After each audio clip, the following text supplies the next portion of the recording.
Vamos arrancando con los que estamos acá y ya entrará el resto de la gente. Le damos la bienvenida a Marcelo Rosal.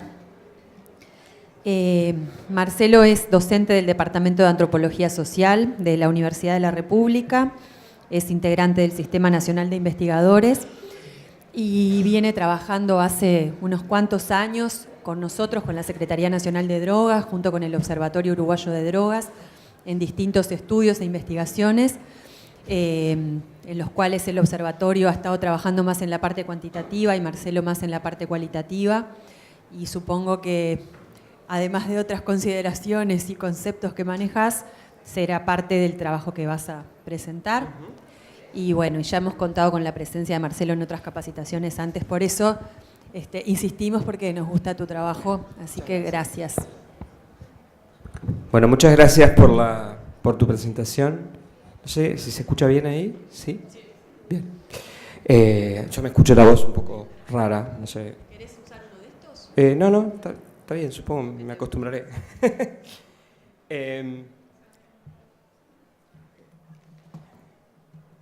Generalmente no armo buenas presentaciones, pero hoy tengo unas fotos para mostrarles que no son sacadas por mí, son sacadas por un compañero del equipo que se llama Paolo Godoy y un fotógrafo profesional que se llama Escafieso, Nicolás Escafieso.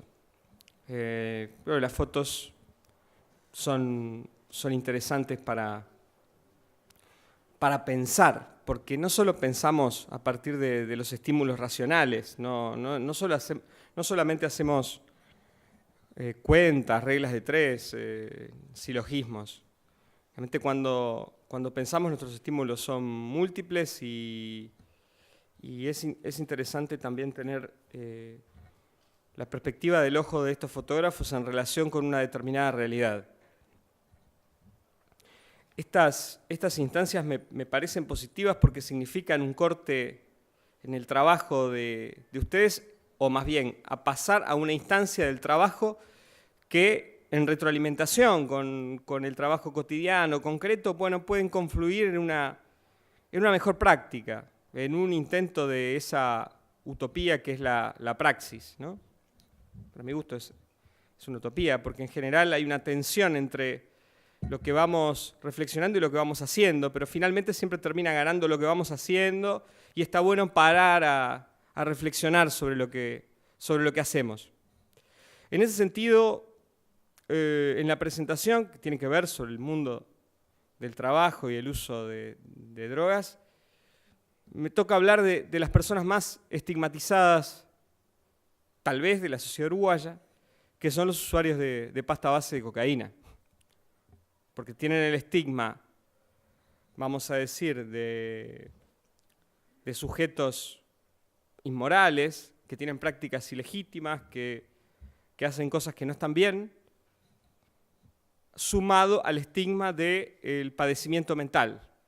En ese sentido, los usuarios de pasta base de cocaína son personas fuertemente estigmatizadas.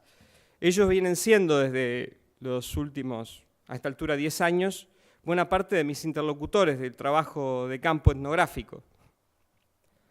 En ese sentido, creo que tengo ahí algunas cuestiones a poner en diálogo con ustedes y eso es lo que quiero. No hay una presentación cerrada, no hay conclusiones, yo no voy a decir los usuarios de pasta base son esto o aquello.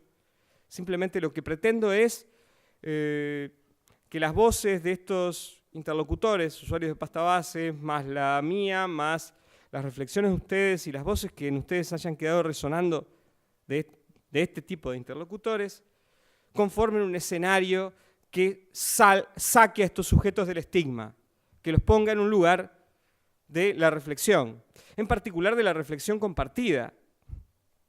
Habida cuenta que hay enfoques, que hay violencia institucional, y eso la hemos practicado todos los que ejercemos algún lugar de poder. Yo como docente he sido, sin lugar a dudas, he practicado la violencia simbólica por un lado, ¿no? Esa está establecida, esa es el fondo de la acción, pero la violencia institucional, hasta a veces en la demora de corregir un examen, hay angustia del otro lado, hay sufrimiento. En ese sentido, los que tenemos un poder producimos violencia institucional. Cuando lo hacemos sobre sujetos estigmatizados, en los que la violencia institucional hace al propio estigma, a la reproducción de ese estigma, pues bueno, es que me parece un lugar social, el nuestro, a ser puesto en reflexión. Más si le sumamos algunos abordajes terapéuticos que están basados en la violencia. Pienso en esa práctica, para mi gusto, inadmisible del confronto, ¿no? Una práctica donde se enfrenta el sujeto con el estigma, y desde el estigma se trabaja para disminuirlo moralmente y doblegarlo, ¿no? Es una suerte de tortura psicológica, ¿no? Que no quiere decir que no haya tenido alguna vez algún nivel de eficacia. Ahora, ¿eficacia para qué? Pero esos son otros 5 pesos. Yo lo que quiero decir es que en nuestro campo se practican violencias institucionales de distinta intensidad, que van desde unas bastante simples a otras que son parte sistémica del abordaje del tratamiento. Por otro lado, no me quiero referir a la laborterapia, que eso puede también significar un conjunto de prácticas que vayan desde el muy encomiable trabajo en colectivo a la obligación de hacer cosas inútiles, a sujetos obligados por considerarlos inútiles. Eso también me resulta inadmisible, pero no voy a hablar explícitamente de eso, sino voy a querer mostrar sujetos activos, inteligentes, con dificultades. Y con dificultades que no son único producto de problemas del carácter, la individualidad e incluso la propia familia. Porque ese es otro factor a considerar. Cada vez más revictimizamos a las víctimas asignándoles sus desgracias a sus propias prácticas. Y si bien nuestras prácticas contribuyen con nuestras desgracias, con las de cada uno de nosotros, esas prácticas están en relación, son relacionales, a un mundo exterior que trasciende nuestra familia, y que es la estructura socioeconómica, una estructura socioeconómica que no podemos dejar de considerar. Y hablo de estructura socioeconómica porque, dije, no voy a hablar de laborterapia, voy a hablar del asunto del trabajo, Y el trabajo es un factor fundamental en la configuración de la estructura social.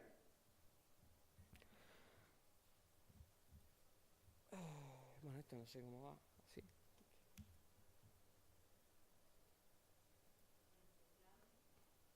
Bueno, iba a hablar de...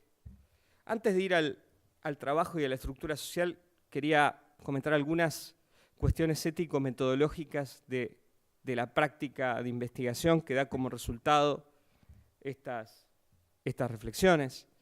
Seguramente muchos las conozcan, pero tal vez no hay por qué saberlo todo, y la práctica etnográfica en Uruguay es relativamente reciente y es algo en construcción. Entonces, las cuestiones son metodológicas, pero son ético-metodológicas.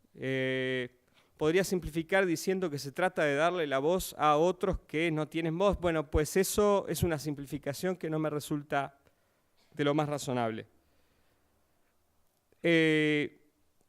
La práctica etnográfica es un proceso de diálogo y reconocimiento.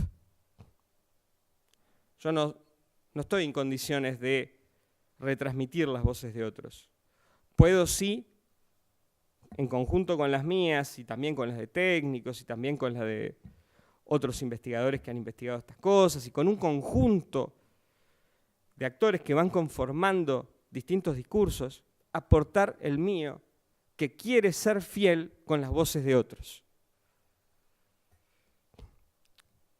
En cualquier caso, lo ideal sería que estos otros, en tanto sujetos hablantes, en tanto ciudadanos, dieran su propia voz sin necesidad de ningún retransmisor, pues no quiero ser un retransmisor. Simplemente quiero, frente a la supuesta constatación de la minusvalía simbólica, las dificultades de carácter o las imposibilidades de pensamiento de una determinada población, pues yo digo no. No hay tales cosas. Hay sujetos activos que piensan y que son capaces de resolver día tras día una vida en condiciones que es muy difícil sobrellevar. Eso exige inteligencia, acción y deseo, ¿no? Y deseo de seguir vivo. Entonces, lo que quiero mostrar también es que estos interlocutores son personas que tienen vidas que merecen ser vividas, frente a un estigma que delinea lo contrario, ¿no? Delinea sujetos que son supernumerarios, que no tienen un lugar en la vida social y que en algún sentido la vendrían a perturbar. Voy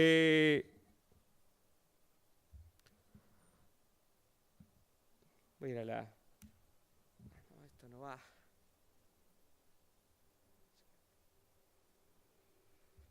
Dije que iba hechas estas consideraciones ético-metodológicas. ¿Y por qué también son metodológicas? Bueno, porque producto de ese diálogo y de ese reconocimiento es que se desarrolla la investigación y las conclusiones que puedo compartir con ustedes.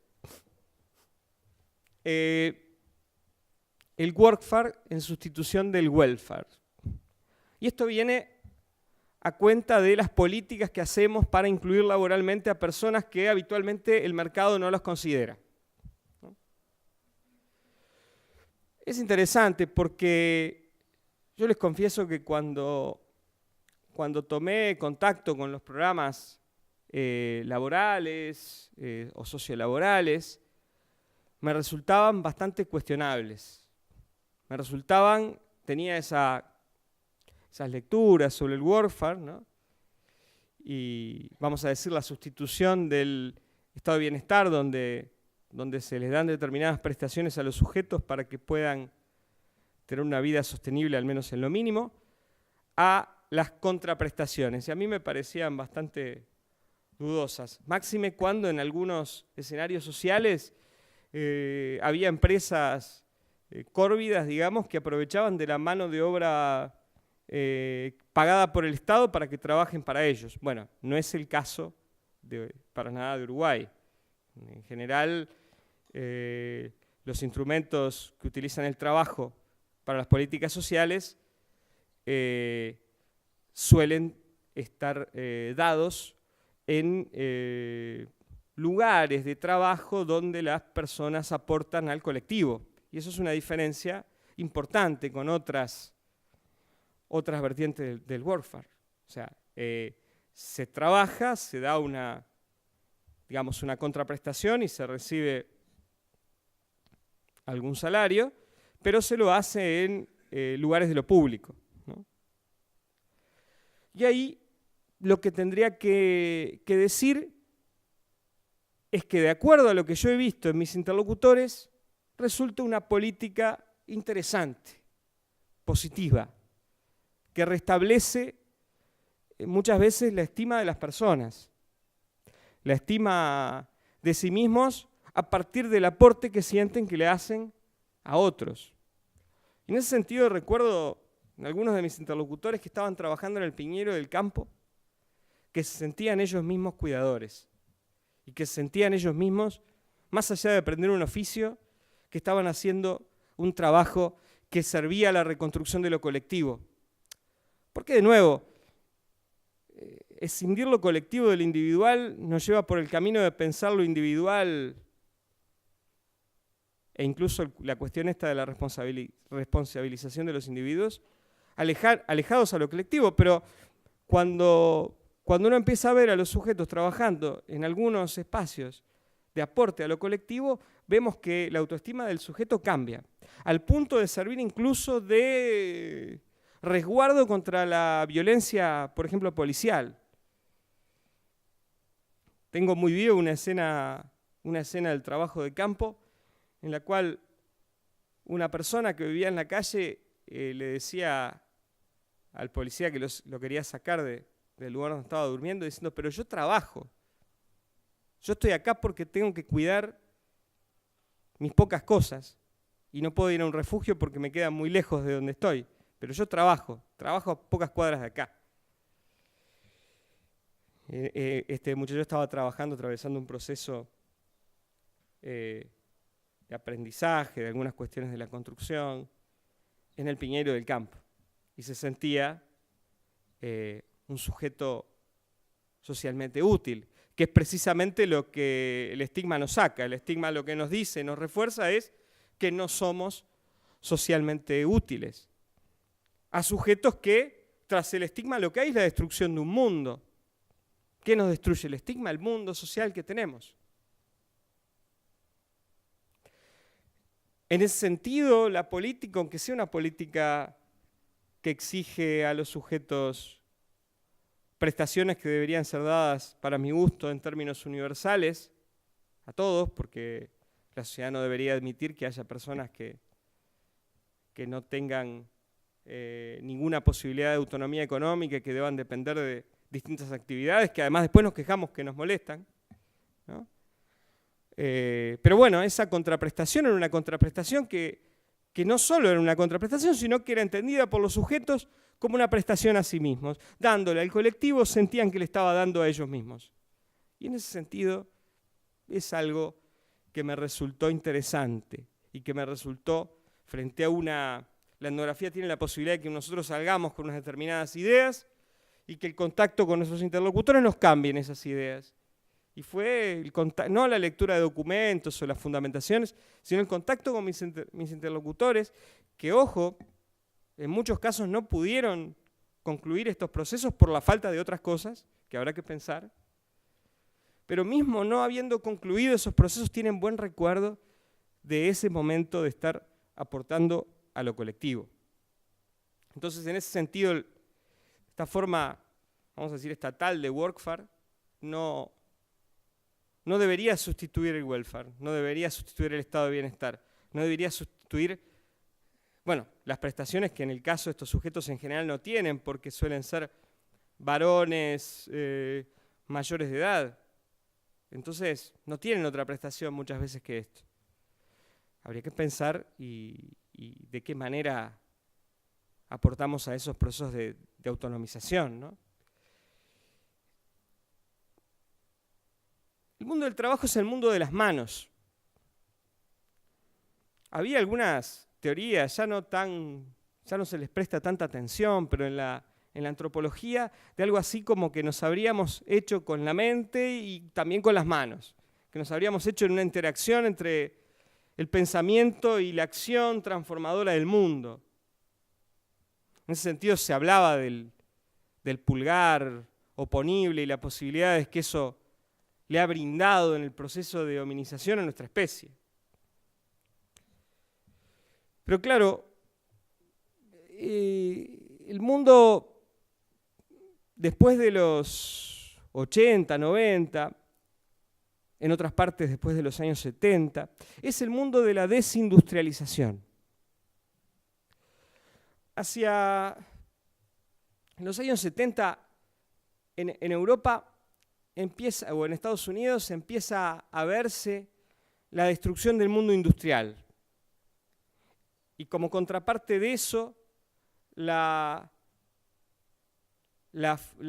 masividad en la enseñanza secundaria, o por lo menos la procura por parte de los estados, el intento por parte de los estados de la universalización de la enseñanza secundaria. Fue estudiado en Inglaterra por qué los jóvenes de clase obrera se oponían a esto. Tenemos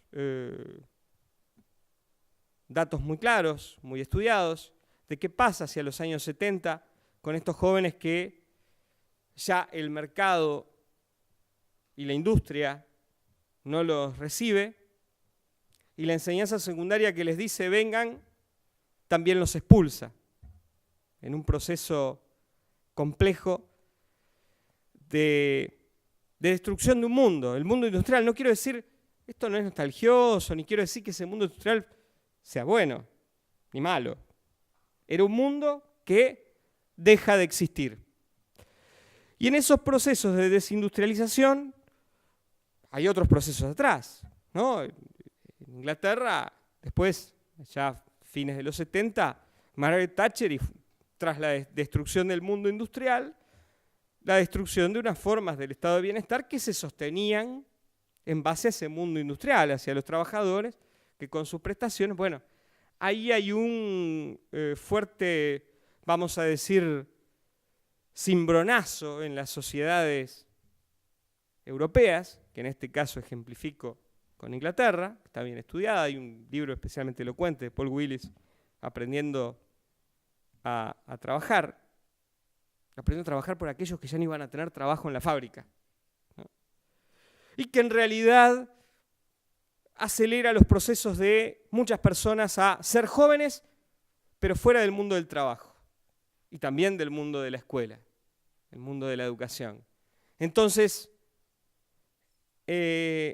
allí los usos de sustancias que había antes, los vinculados al mundo del trabajo, se hacían hombrecitos a los 12 años, como me dijo mi abuela, y empezó a fumar y a beber en la cantina, ¿no? Ese mundo del trabajo regulaba las formas de consumo de determinadas sustancias. No hay sociedad que no tenga algunos consumos de algunas sustancias, está claro. Pero el mundo industrial regulaba los horarios, la vida, y generaba una comunidad y hasta un sentido de la vida vinculado al mundo obrero. Ese mundo que es devastado entre los 70 y los 90 produce nuevas formas del uso del tiempo, que pasa a ser muchas veces tiempo libre. Y esa desregulación del tiempo, también del trabajo, mediante los proyectos neoliberales que se van instaurando, generan o se retroalimentan en otras formas de consumo, ¿no? El alcohol por ahí ya no se bebe en la cantina y los fines de semana, sino a cualquier hora. Y lo que eran ciertas drogas que usaban jóvenes de clases medias en ciertas condiciones, vamos a decir, de ocio, de juventud extendida o incluso de contracultura, ahora pasan a ser integrados por masas de personas que no están ni en el mundo del trabajo ni en el mundo de la educación y que no tienen ni un proyecto vital, ¿no? Porque la fábrica ofrecía el lugar de explotación, ¿no? Pero al mismo tiempo el lugar de desarrollo.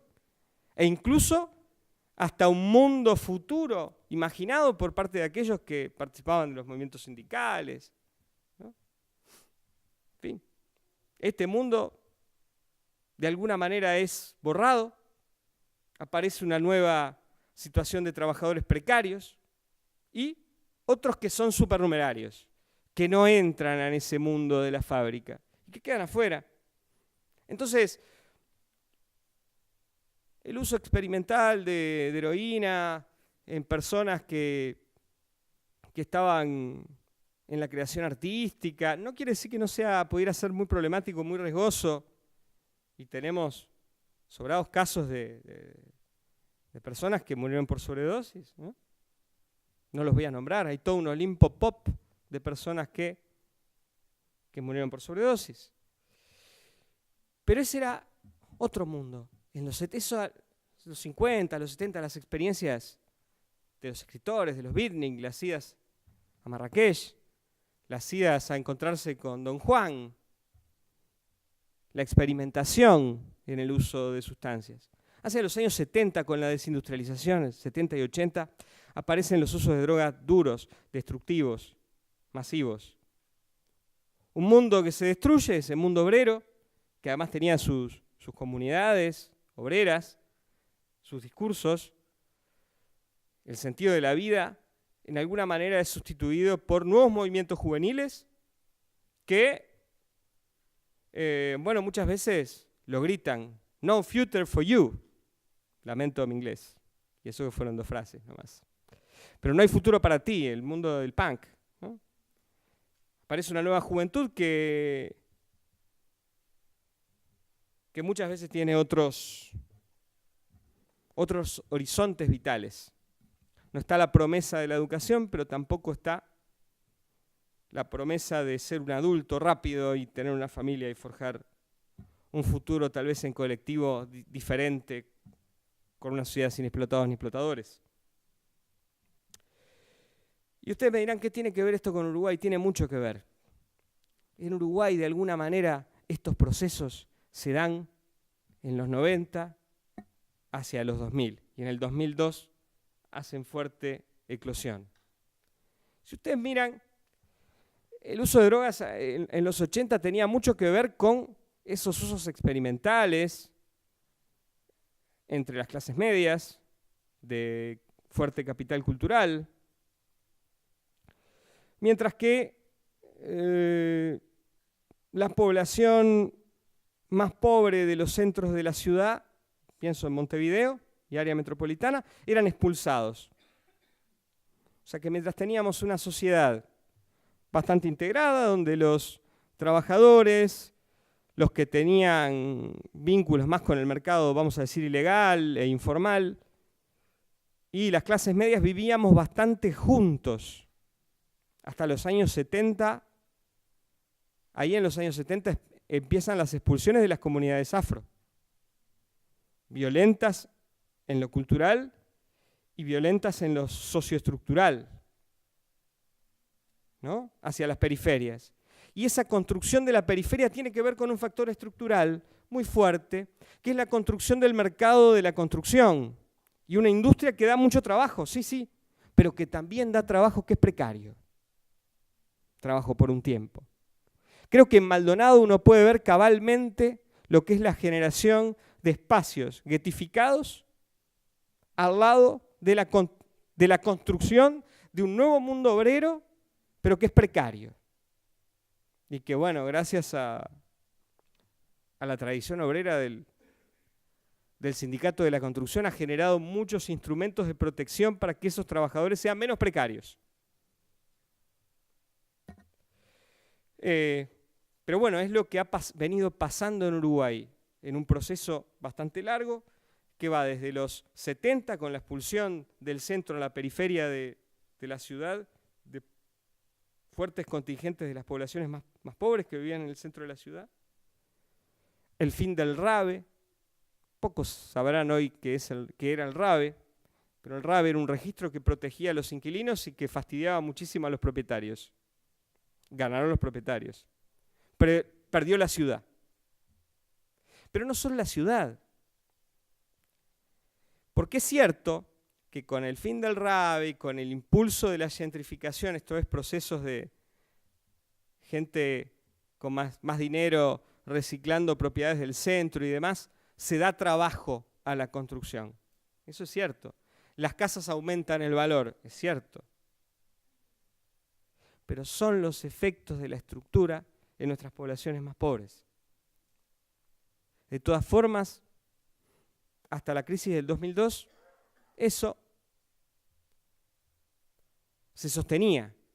Los supernumerarios que se generaban, que se producían más que antes, muchas veces los veíamos como niños de la calle, que venían de barrios periféricos hacia el centro de la ciudad, y lo vamos viendo desde los 80, ¿no?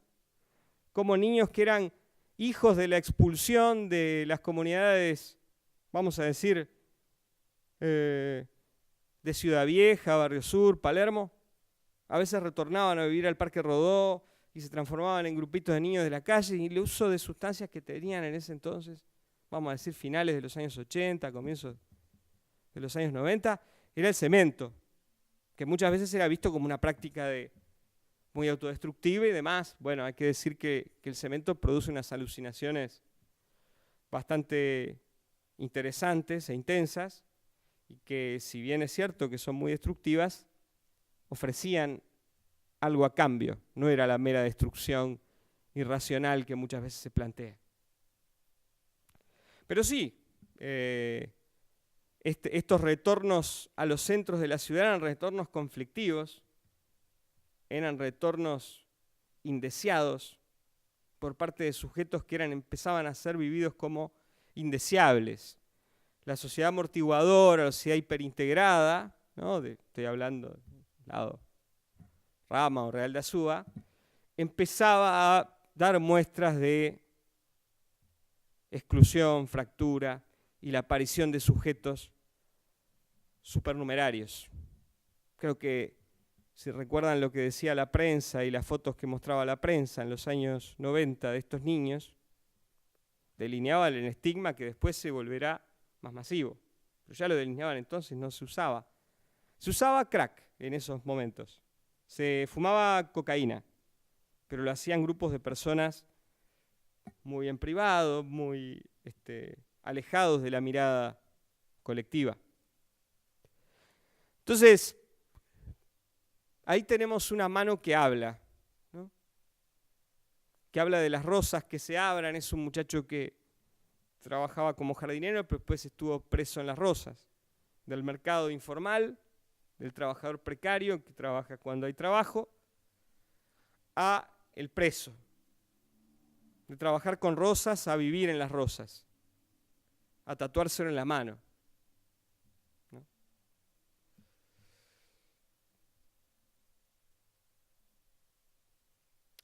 Por otra parte, las manos que trabajan y cuidan.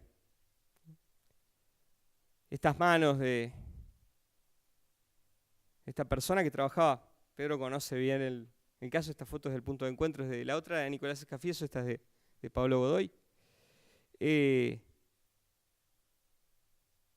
de un grupo de personas que se encuentran ahí, que tienen las trayectorias de lo más variadas, pero que de nuevo, algunos de ellos pasaron por estos programas de trabajo y lo agradecieron. Pero por otro lado uno quería ver alguna... Es una mujer joven, ¿no? Pero las manos están deterioradas. Es una mujer joven. De manos que trabajan y cuidan, y digo eso porque es una mujer. A las mujeres se les exige moralmente en estos universos sociales el cuidado, pero finalmente son mujeres que proveen y cuidan. A los hombres se les exige la provisión, pero muchas veces no pueden ni proveer ni cuidar. Y tienen como discurso, pero al mismo tiempo como sentimiento y como dolor, el no poder proveer ni cuidar.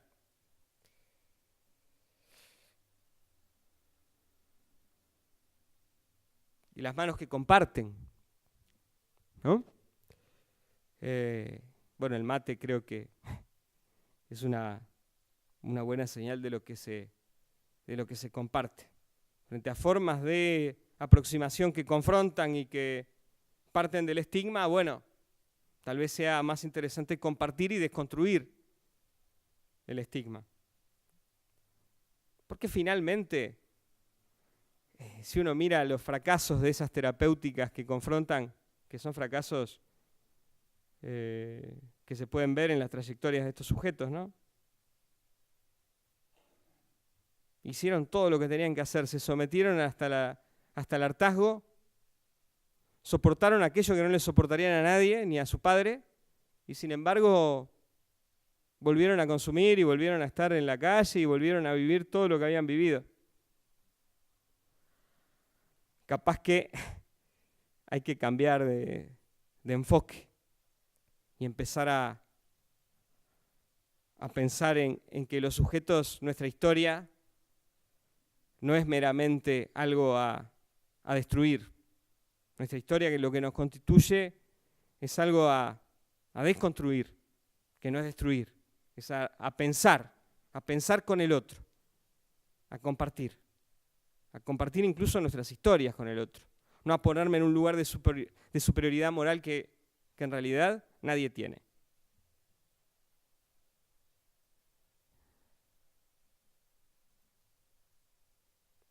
Por otro lado, las manos contemporáneas. Las manos contemporáneas son manos tecnológicas.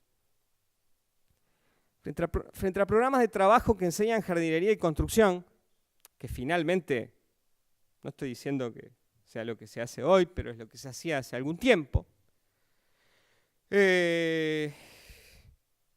Jardinería y construcción ya saben en general.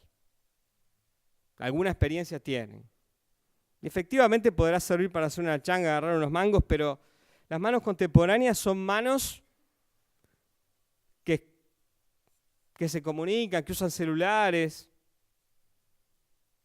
que se quieren enfrentar con un mundo contemporáneo que a veces les es más accesible, paradójicamente, que ese mundo y esa moralidad de la fábrica y del mundo obrero que lamentablemente o no existe o se ha reconfigurado completamente y no deja de ser un mundo contemporáneo. Entonces, pareciera ser necesario repensar me sale en portugués, los roteros, las trayectorias que imaginamos para el trabajo de los otros. Y hasta qué punto no tenemos que pensar que estas son manos contemporáneas que, como esa, se puede ver ahí el celular,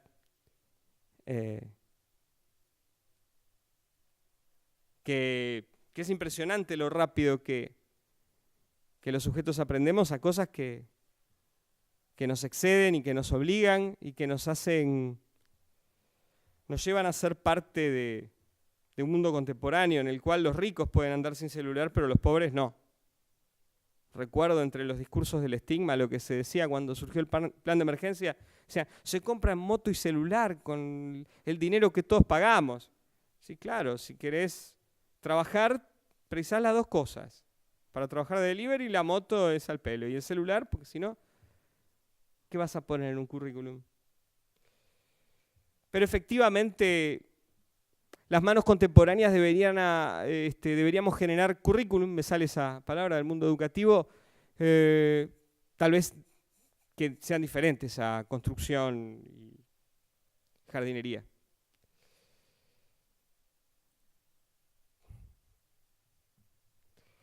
Esta es una frase de João Biel, que es un antropólogo brasileño, pero que trabaja en Estados Unidos con los procesos de desindustrialización.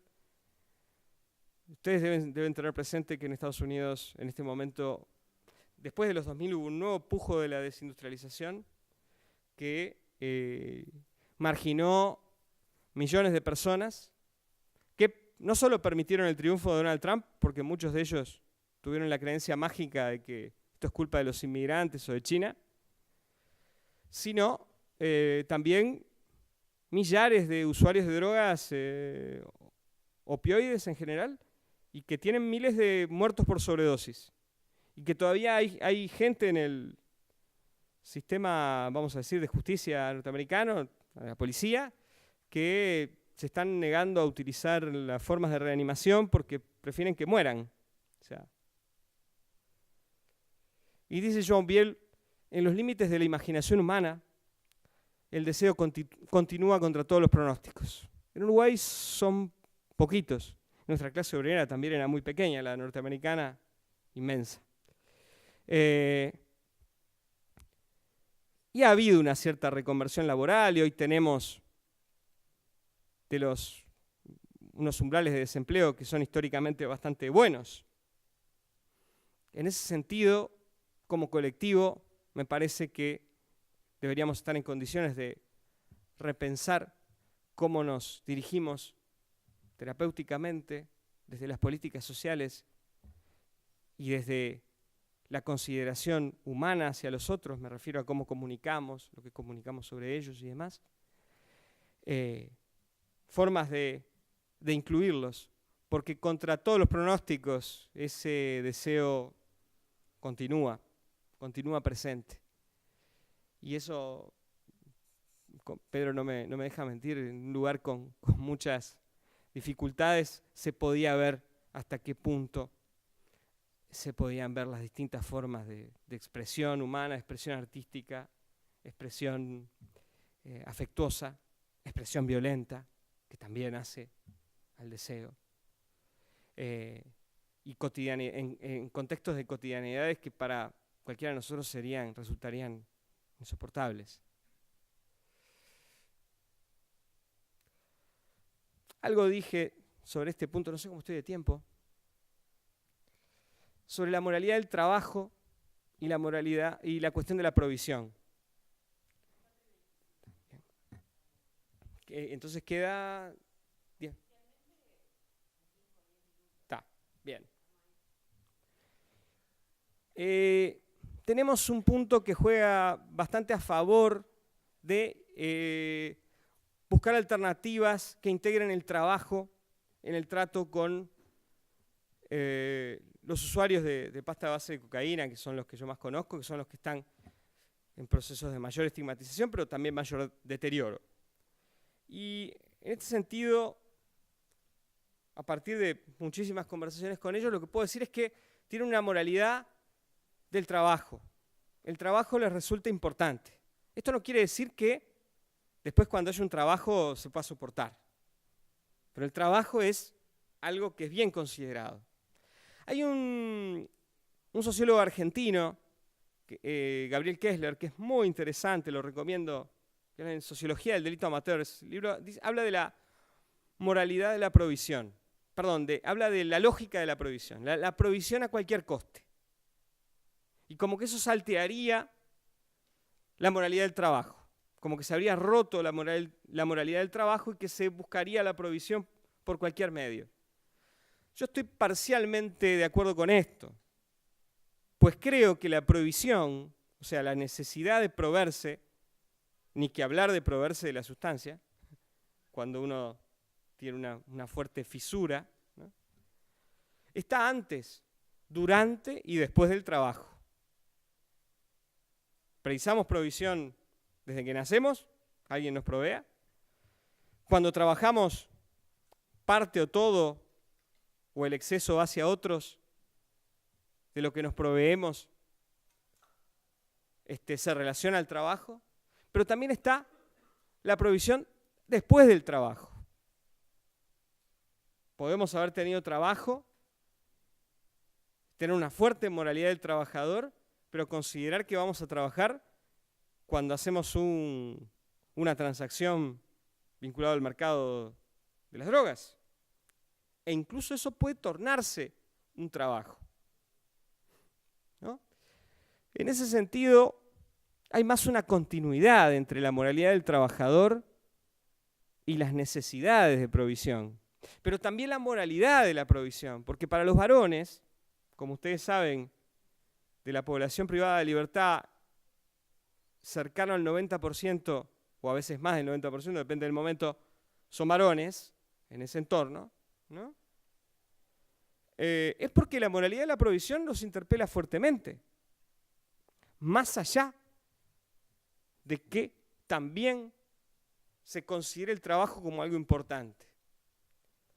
Es cierto, y no lo voy a negar, que hay algunas personas, yo considero que en Uruguay no son muchas, que consideran que el que trabaja es un gil.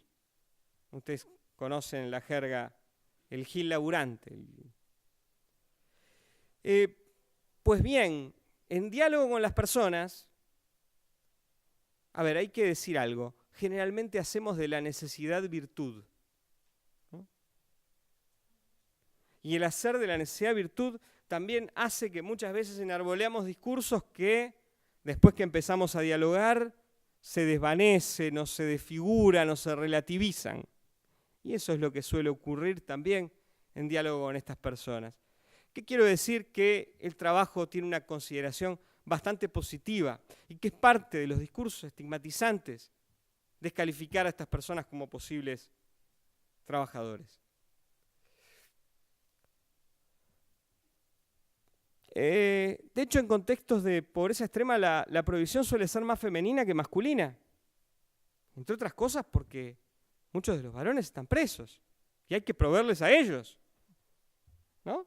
Son mujeres las que van con esos paquetes a las cárceles. Son mujeres las que en general se encargan de los hijos. Son mujeres las que cuidan y las que proveen. Pero no deja de tener el trabajo de ser un motivo de honor y de autoestima, e incluso de posibilidad de reencuentro.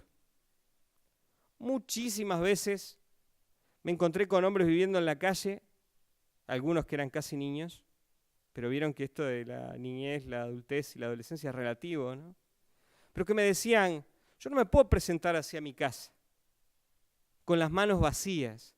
Y esas son las otras manos que están atrás de este discurso. Las manos que se sienten vacías. Las manos que se sienten que no tienen nada para dar. ¿Y cuántos varones salen de la cárcel y se van a la calle porque consideran que así, con las manos vacías, no pueden llegar a su casa? ¿Sí?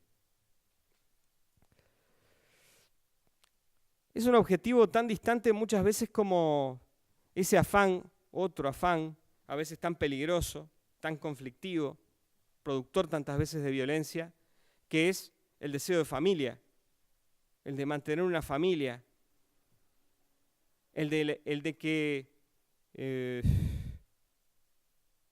debemos llevar adelante un ideal del yo, dirían los psicoanalistas, llevarlo a cabo. Tal vez sin haberlo tenido nunca. Es un ideal a construir y que muchas veces desemboca en cuestiones violentas. También he escuchado a muchos varones decirme, porque mi mujer me está esperando y hace 2 años que no la ven. Hubo varones en la cárcel diciendo que no saben qué van a hacer cuando vean a su mujer, porque su mujer, entre comillas, está viviendo con otro hombre. ¿Sí? Son cuestiones morales que tienen efectos de realidad en los sujetos y que se relacionan tal vez con tiempos históricos que ya no se sostienen. El varón proveedor, la mujer cuidadora. En ese sentido también es necesario reflexionar sobre la cuestión del trabajo y el género. De esos programas sociolaborales que les hablé, en general no había mujeres. ¿Y hasta qué punto es importante cuando en una obra o en una situación típicamente masculina aparece una mujer, cómo cambian todas las concepciones de género al respecto? Pensemos que buena parte de las situaciones violentas que se viven en distintos escenarios, pero sobre todo en estos escenarios, tienen que ver con situaciones de violencia de género. También entre varones. También entre varones. Bueno, voy a ir directamente a 2 trayectorias laborales femeninas, 2 masculinas, y cerrando para que podamos conversar, si no, no nos va a quedar mucho espacio para ello. La trayectoria de Javier. Javier es un muchacho que conocí en el hospital de clínicas. Estaba ahí porque le habían pegado un par de tiros. Él estaba viviendo en la calle y pedía. Y según él, por molestar a la gente, vivía en Marconi, donde todo el mundo lo conocía, pero por molestar a la gente o por quedar con alguna deuda, sufrió esta circunstancia que lo llevó al hospital, donde yo lo conocí. Javier, ese no es el nombre, los nombres están cambiados, ¿no? O sea, pero llamémosle Javier. Se fue del hospital a la calle para consumir pasta, pero bueno, a la gente, al personal de salud le dijo que era alcohol lo que consumía. A mí me dijo que no, bueno, el personal de salud era todo femenino el que había tratado con él y no se atrevía a decirle a las mujeres que había fumado pasta, porque nunca podemos ver hasta qué punto la introyección del estigma genera dificultades a la hora de trabajar terapéuticamente. ¿No? Me interesó hablar con él sobre su trayectoria laboral. Bueno, Javier pasó buena parte de su vida preso, pero no por no haber trabajado. Empezó a trabajar de niño, arriba de un carro. Era reciclador. ¿Sí? Se casó siendo adolescente. Se juntó con una mujer, empezó a tener hijos. Y a los 38 años tenía una nieta. ¿Sí? Pero tenía una trayectoria laboral. Lo que pasa que después fue quedando fuera de los circuitos vinculados al reciclaje de objetos. Estuvo privado de libertad por distintas razones, una de ellas por receptación. y ahora había tomado contacto con programas de apoyo, vamos a decir, del patronato, ahora ya no sé que ya no se llama patronato, pero que le habían enseñado a hacer currículum y ese tipo de cosas. Bueno, Javier adjudicaba a la suerte que no lo hayan llamado de ningún trabajo. Evidentemente él sabía cuando me dijo que no ha tenido suerte con lo laboral y yo sabíamos que él respondía a otras cuestiones, por más bien construido que estuviese su currículum. El notorio estigma de Javier lo dejaba fuera de cualquiera de los trabajos que se puede obtener con un currículum. A veces hacemos cosas, vamos a decirlo también, que son ridículas. Hacer un currículum con Javier. Pero sí, Javier precisa un trabajo, claramente. Porque le adjudicaba su uso de la sustancia a su progresiva, eso lo digo yo, me sale, no es la palabra, pero desafiliación del mundo del reciclado de objetos y pasaje al mundo de la receptación de materiales que le daba más recursos por un lado, pero la trabazón en una red ilegal. Pero él sentía que eso le había hecho mal, era plenamente consciente de su situación y quería salir de ella, porque había estado hacía 24 horas al borde de la muerte, con fiebre, en la calle, había vuelto al hospital, había perdido el lugar, estuvo en emergencia de clínicas y gracias a dos médicas muy comprometidas le consiguieron una cama en el hospital. Estaba en lo que un antropólogo, Jared Sigon, llama un breakdown moral, un quiebre moral que le había servido para la reflexión y para el diálogo y para abrirse. El cuerpo ya lo tenía abierto, ahora también abría sus sentimientos, ¿no?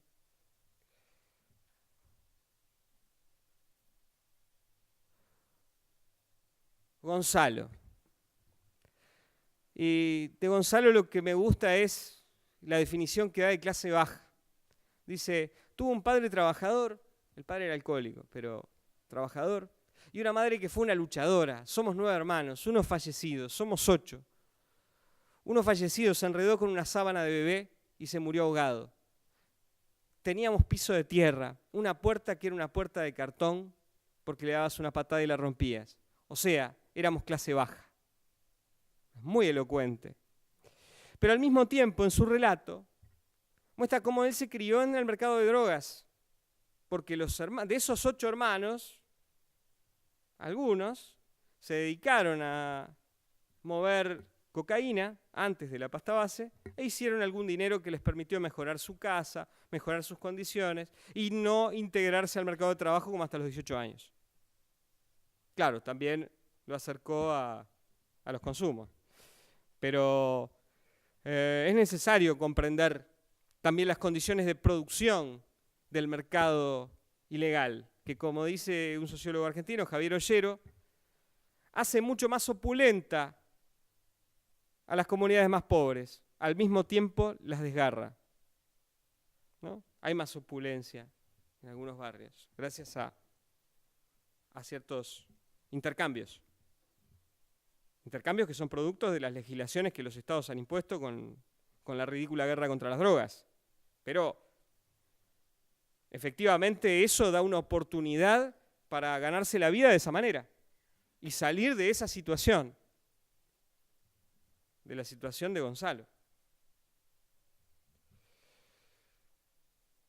Bueno, Gonzalo era obrero de la construcción y ahí los momentos, por eso decía que el trabajo en la construcción es un trabajo que no deja de ser bastante precario. Si bien da mucho trabajo, al mismo tiempo produce un sujeto que va a pasar 3 o 4 meses sin trabajar, y era el caso de Gonzalo, el uso del tiempo mientras no estaba trabajando y los consumos abusivos de pasta base que le gustaba mucho y que le daba una sensación muy satisfactoria. Trayectoria de mujeres. Xiomara, no se llama así, ya insisto, no busque esos nombres en su memoria, usted que conoce seguramente a muchos, son otros nombres. Vivió de distintas ocupaciones irregulares, incluso de robar en el centro. finalmente había encontrado que trabajar como mechera, sacar una cosa aquí, otra allá, comprar algunas cosas, robar otras, le rendía. Pero antes de eso había trabajado en el comercio. Su vida cotidiana, vinculada a un compañero usuario de pasta base y bueno, envuelto en el mercado ilegal, receptación de objetos, venta de objetos robados, algunos robos, la llevó a fumar pasta base, pero lo hizo en su afán de cuidadora. Lo que no quería es que su compañero fuera a fumar a la boca. Entonces le decía, no, trae la sustancia y la fumamos juntos. Porque ella entendía que el peligro estaba en la boca. El peligro estaba en el achique donde fumaban, porque, bueno, por cuestiones bien materiales, volvía todo roto de la boca. Harapiento y castigado. Entonces dijo, no, mejor comprar la sustancia y fumamos juntos. Y así fue su inicio en el consumo, que después se volvió de a ratos adictivos. Pero, ¿qué pasa? ¿Por qué llegó al hospital? Llegó al hospital por causa de su embarazo.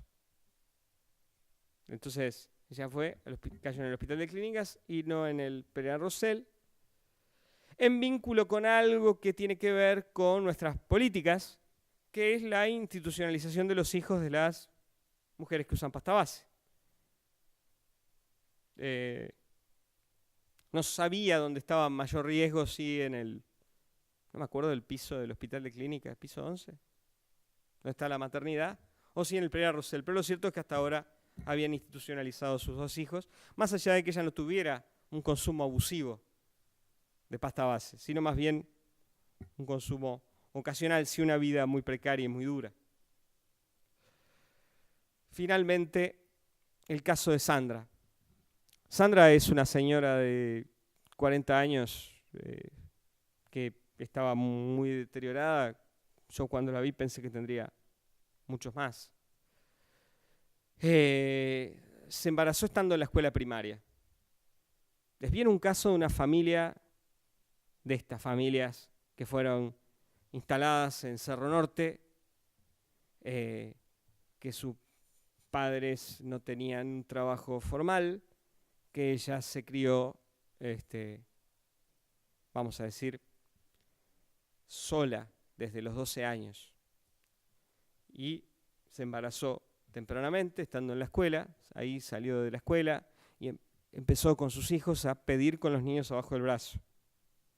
Se casó con un marido que era que proveía algo y cuidaba algo. Tal vez más que lo hacía su familia, que lo que podía su familia hacer. El caso es que Sandra muestra, por lo menos, una de las situaciones más conmovedoras que yo viví, el dolor afectivo, el dolor de estas mujeres. Y en los hombres uno puede ver el castigo corporal, ¿sí? Las mujeres no que no hayan sido golpeadas, muy golpeadas, pero sobre todo ese dolor afectivo, ese dolor de no tener un lugar al lado de un compañero, de haber sido rechazada por sus hijos, ¿no? La mayor satisfacción que tenía ahora era una hija que la venía a cuidar. Y ahí tenemos un caso de los que el Estado debe cuidar y proveer, ¿no? Tal vez no todos los casos aplican para una cuestión de workfare, en esa versión que a mí me cae simpática, que es la muy vinculada a lo colectivo y a lo estatal. Hay casos como los de Sandra que ahí sí, la exigencia es a nosotros como sociedad no admitir que personas en ese nivel de deterioro, menos de 40 kilos tal vez, una señora, yo lo vi junto con personal de toxicología del Hospital de Clínicas, y un grandísimo deterioro, ¿no?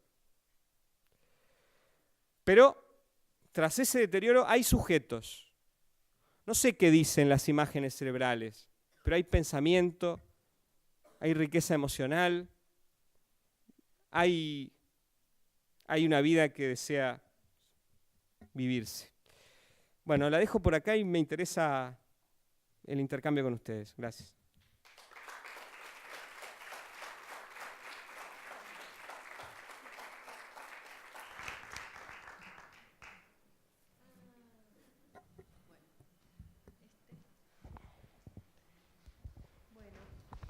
Si alguien quiere hacer algún comentario, pregunta para finalizar la jornada de hoy.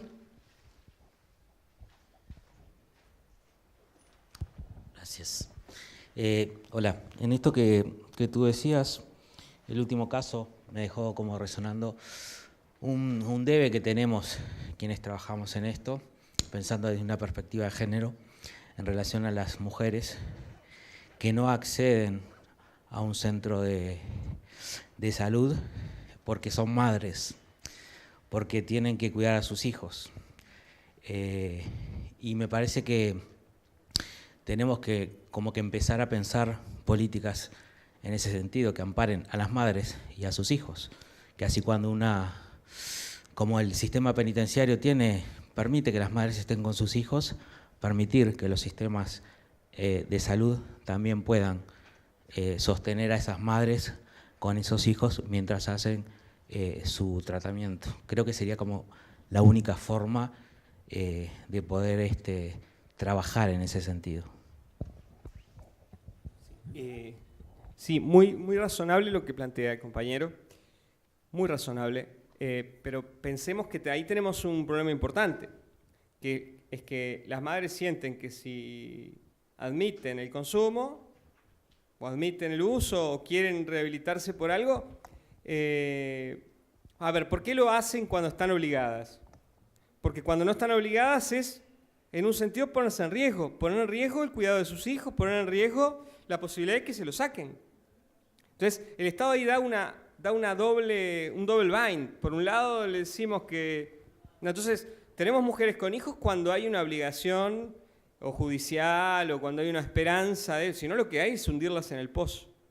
Y es lo que de hecho estamos haciendo, o sea que sí, lo que plantea acá el colega, el compañero, es importante para pensarlo y creo que este es un buen lugar para pensarlo, para promover ese problema que detectamos todos y que nos es tan difícil resolver.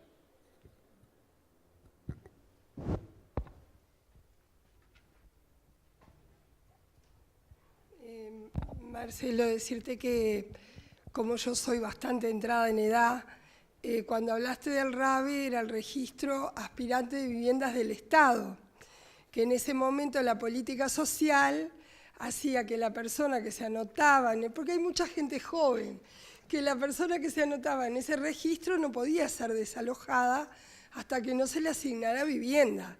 Era una política que venía muy fuerte con la mano de la 14219, la ley de arrendamientos, que reconoce en lo valórico de la ley la posición débil del arrendatario con relación al arrendador. Y el RAVE está ahí, en la 14219, que después es derogado. Eso como aclaración porque me parece que está bueno rescatarlo.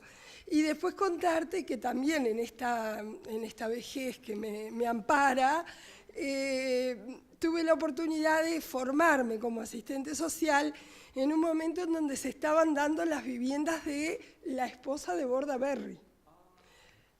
Estaban otorgando las viviendas. Entonces, en ese momento, con el Pepe Revelato, que fue mi profesor de ética, nos preguntábamos, ¿el trabajo social cómo? ¿Para los otros o con los otros? Porque el conjunto de damas de la señora de Bordaberry se quejaba de que habían usado el parqué y las puertas de madera para hacer fuego. O sea, que no valoraban nada de lo que se les daba. Pero ¿qué pasa? Había todo un tema cultural. En ese momento nosotros trabajábamos mucho con la subcultura de la pobreza, los modelos de Lewis. Entonces, bueno, estábamos saliendo una generación que si bien estábamos ya en plena dictadura, estábamos en la en la escuela católica en ese momento que había recogido a los profesores de la universidad que habían sido echados y que quedaban, y tuvimos la oportunidad de trabajar mucho eso, y que yo creo que ahora a mí me retrotraía eso, ¿no? porque tenemos que tener cuidado, porque hay un doble discurso, porque también este sujeto de trabajo que se margina le es muy funcional a la sociedad en su conjunto. Entonces, bueno, creo que es un compromiso ético y desde el colectivo decirnos, bueno, ¿desde dónde trabajamos? Que es un poco lo que planteó la exposición de Agustín para mí, de decir, bueno, vamos a cambiar nuestra propia percepción, porque empieza por ahí, ¿no? Y preguntarnos, ¿para qué? ¿Hacia dónde? ¿Cuál es el modelo?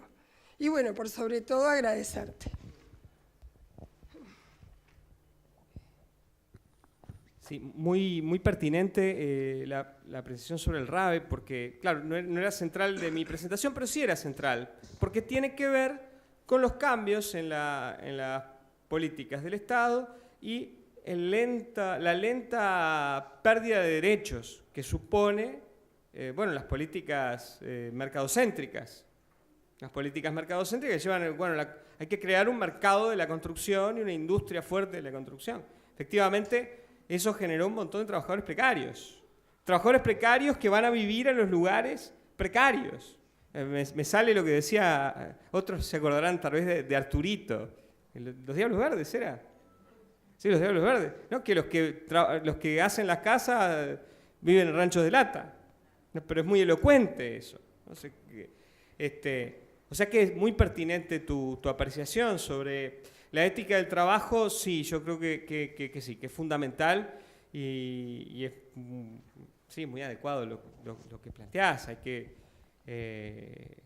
por suerte tenemos una tradición de eso, pero que a veces tenemos una ética, pero nuestras prácticas están escindidas de esa ética y reproducimos violencias institucionales, ¿no? Más allá de nuestras creencias. Bueno, si nadie más, cerramos y nos vemos mañana a las 9 de la mañana con el resto de la actividad. Muchas gracias, Marcelo.